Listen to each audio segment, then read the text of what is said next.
Hey everyone, I'm back with a new parlor game, and this one is a real head scratcher. This one is called What Could We Get Out of Donald Trump If We Offered Him a Pardon? We have a dilemma regarding the citizens of the United States versus Donald Trump. I am not referring here to the specific court cases he faces. I'm speaking of the broad civic damage he's caused and the forces he's unleashed. Those in power, especially President Biden, face a decision on whether any clemency should be granted to Trump once the nation has firmly rejected his presidency. Is there a path forward to national reconciliation that includes a Trump pardon? As background, we have done this before. On September 8, 1974, President Ford pardoned Richard Nixon. While we'll never know what might have happened if Nixon had been held accountable, it created a precedent for presidential immunity that continues to grow. Nixon himself argued during his interview with David Frost that the president, when acting in the national interest, can break the law. Nixon said, well, when the president does it, that means it's not illegal.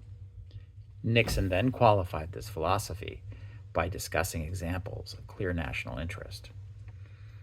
Our current Chief Justice of the Supreme Court, John Roberts, has now enshrined this as the law of the land, a complete immunity for any official act.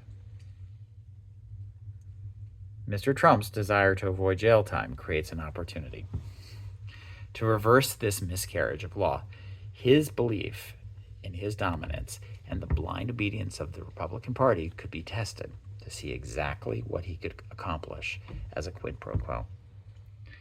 Although President Biden could negotiate a pardon with impunity, given the current state of the law, Mr. Trump perpetrated wrongs against all of us, and so we are all called to speak about our injury and any possible remedy. Hence, when we are bored with election obsession and all the editorials, podcasts, and text messages, we should turn to this new, better parlor game. What should President Trump do to earn his pardon? This game can be played across the political spectrum. Even his most loyal fans can likely identify errors he could correct or ponder what might be needed to save him. Among family gatherings with multiple political stripes, the game would no doubt be colorful, but also frame a new shared space. The rules are simple. For you personally, to feel comfortable with a Trump pardon, what magic would be required? Now, your progressive cousin might ask him to initiate constitutional amendments, ensuring a right to abortion, a ban on assault weapons, and real regulations around gun licensing, reversal of Citizens United, automatic voter registration, and a wealth tax. In contrast, your evangelical aunt might demand protection against abortion, maybe a confession from Trump and an apology for failing to win the election. Your conservative uncle might want a mix of deregulation and protection against Trump-style financial fraud. At one time or another, betraying or insulting nearly everyone, Trump has created a really unifying space. If half of us ask what we might get out of not punishing Trump, while the other half explores what they would give up to protect their flawed hero, we might find agreement. For many contentious issues, consensus could emerge. Imagine an omnibus solution with red flag laws and background checks, a carbon market and increased green investment, Supreme Court term limits, pegging education spending at 5% of defense spending, clearer penalties for online harassment, clear and fair immigration procedures, or funding police departments to partner with emergency social workers. Any idea with a supermajority of popular acceptance and paralyzed by our politics could be at play. We would horse trade through issues that matter. We should insist on only two particular quid pro quos. First, reversal of blanket immunity for presidential acts. And second, and equally important, Trump's good behavior with a loss. Whether Trump can manipulate congressional Republicans into prioritizing his well-being over their talking points hardly matters.